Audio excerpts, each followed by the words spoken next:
Papunta kami sa sa Alulud River. Dito po yan sa may Banjo West. Sa may Malbar. Ang kasama ko pilay na sa kakalakad. 300 step bago mo marating ang ilog. Ito po ay sobrang tarik. Sobrang taas po. Kaya sa mga pupunta rito ay mag-ingat. Gawa ng delikado po ang daan. Ayan o. Oops.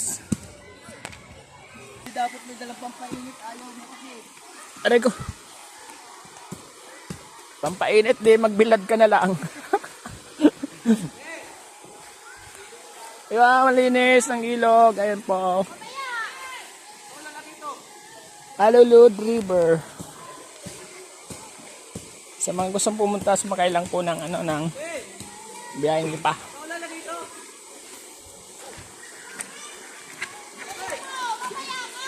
Gaaning ano, Adi, gaaning ano.